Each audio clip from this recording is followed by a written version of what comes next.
Muy buenos días. A nosotros nos correspondió el motor de reluctancia y control de velocidad de un motor de inducción monofásico. Mi nombre es Juan Felipe Hernández y mi compañero es Luis Fernando Leal.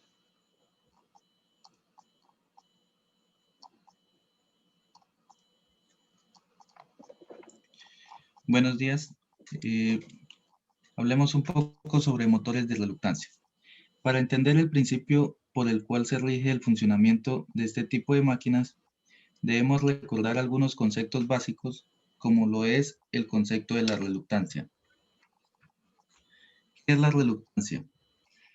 Esta es la oposición al flujo magnético que se presenta en un material y se representa con la siguiente fórmula, donde podemos decir que R es la reluctancia, L la longitud, mu sub R es la permeabilidad relativa del material y S el área transversal de dicho material. Para entender esto, analizaremos la siguiente imagen. Aquí podemos ver un circuito magnético. Debemos recordar que si nosotros hacemos circular una corriente eléctrica a través de una bobina de n vueltas, se va a generar un campo magnético y dicho campo va a circular por el material. A esta circulación del campo magnético se le conoce como flujo magnético. También hay que recordar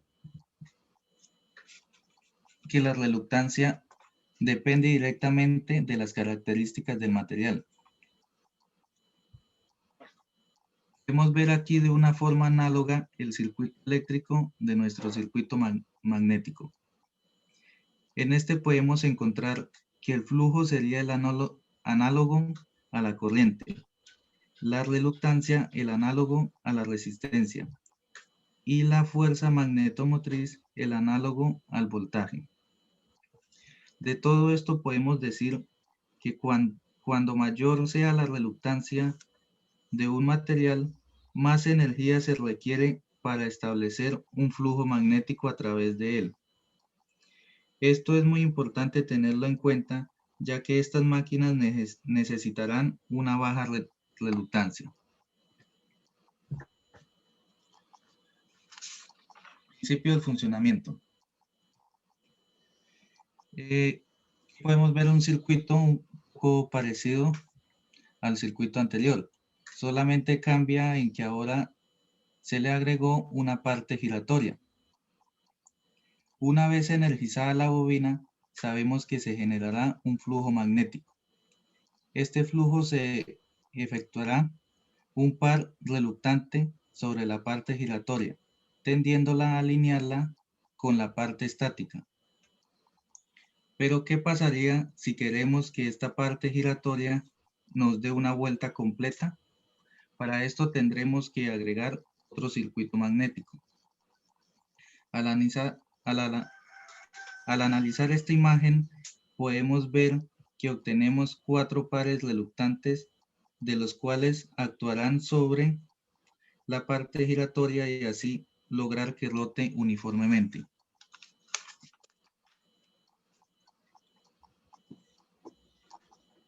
Podemos ver las imágenes sobre el rotor y el estator. Como ya sabemos, el rotor está conformado por polos salientes, los cuales tienen una serie de entrehierro que producirán una reluctancia alta. El estator, cuenta con polos salientes sobre los cuales van colocadas las bobinas. En la segunda imagen podemos ver ya el estator con el arrollamiento del embobinado. Hay que resaltar que el estator debe tener más polos que el rotor de reluctancia, de manera que nunca se lleguen a alinear los polos de estos dos.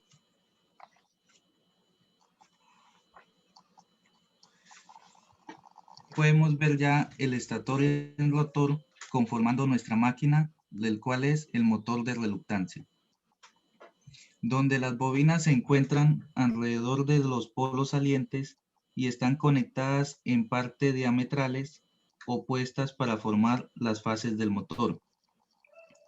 Hay que aclarar que estas fases no están conectadas entre sí, sino que deben energizarse independientemente. Cuando se energiza una fase, el rotor buscará alinearse con los polos energizados del estator, de tal manera que se reduzca al mínimo la reluctancia del estator rotor.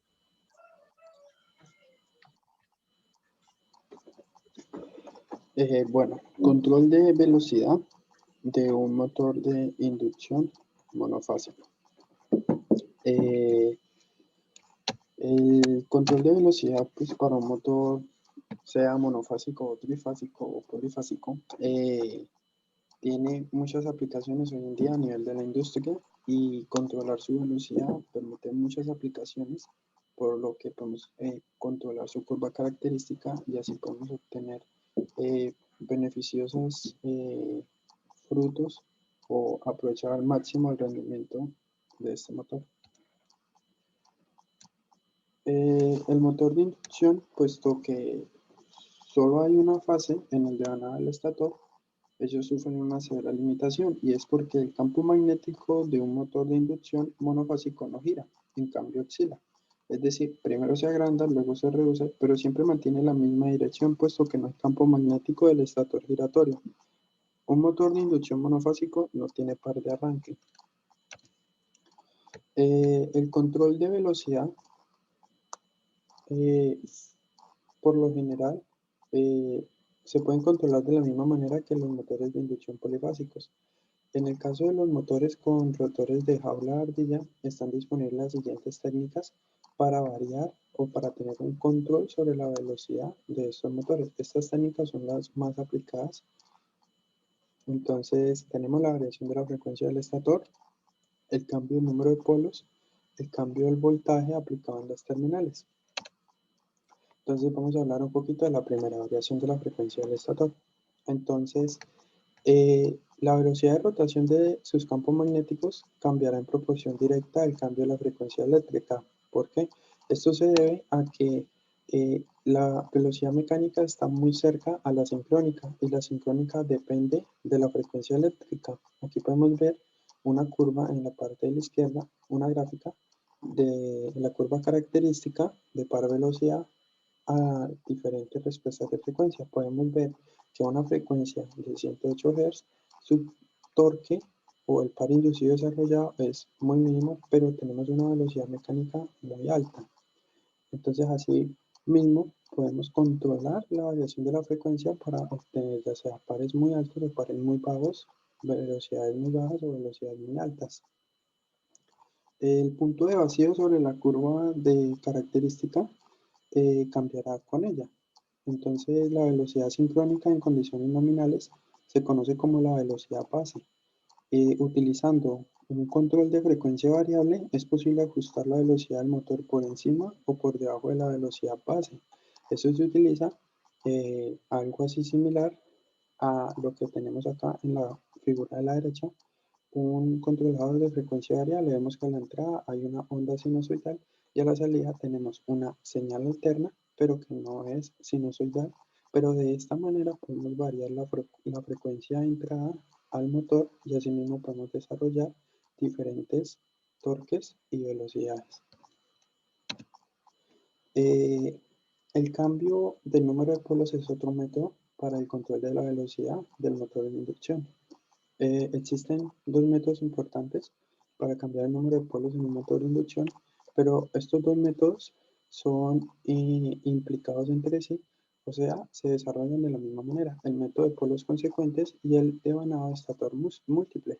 Entonces tenemos aquí en la figura, en la izquierda, un devanado realizado por polos y en la parte de la derecha, un devanado realizado por polos consecuentes.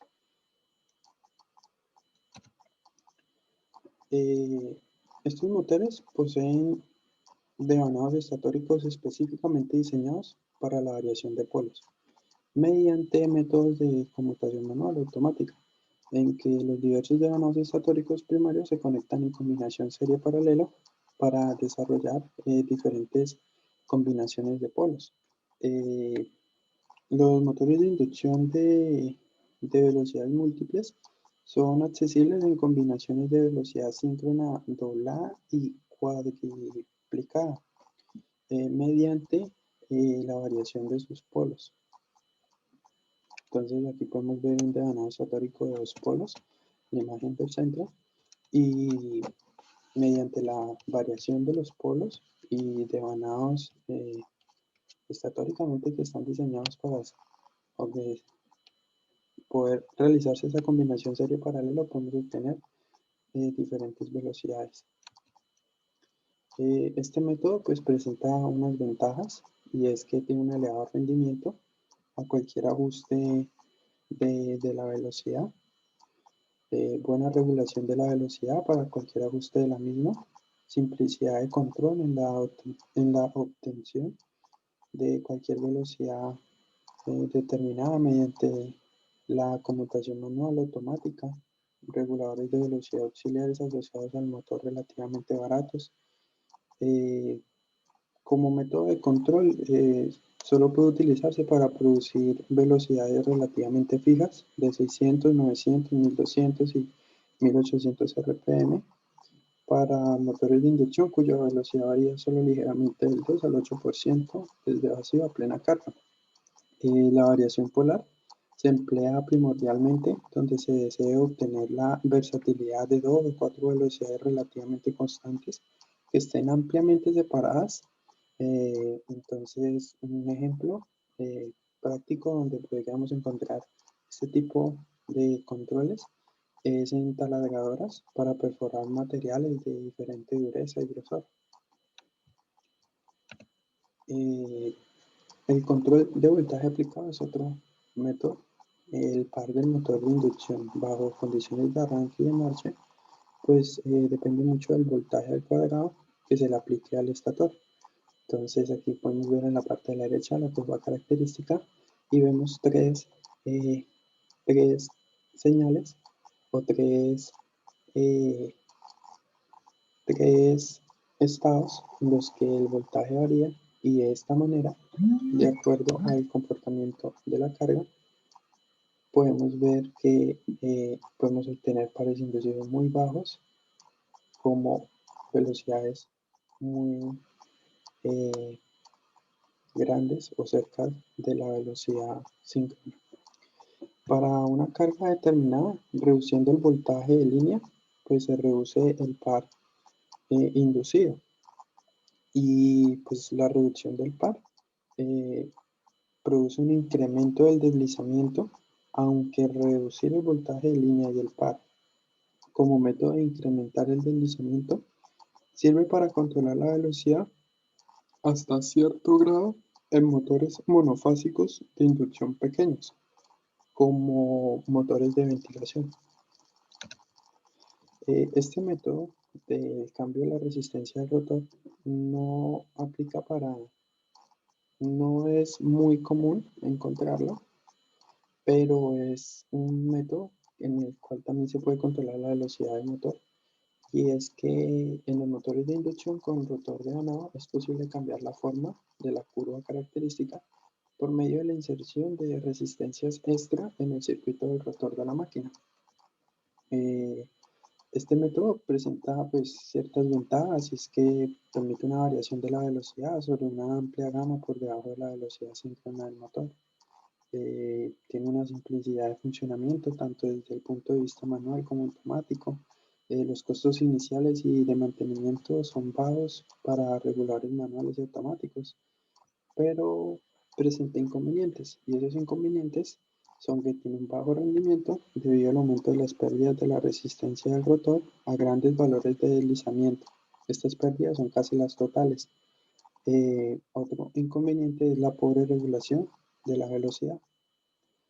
El motor de inducción de rotor bobinado se emplea mucho con el control de la resistencia secundaria para cargas de naturaleza intermitente, requiriendo pares de arranque elevados, aceleración y desaceleración relativamente rápidas, como se ven en las grúas de fundición siderúrgicas, también en cargas donde una elevada corriente de arranque ocasiona serias perturbaciones de la línea.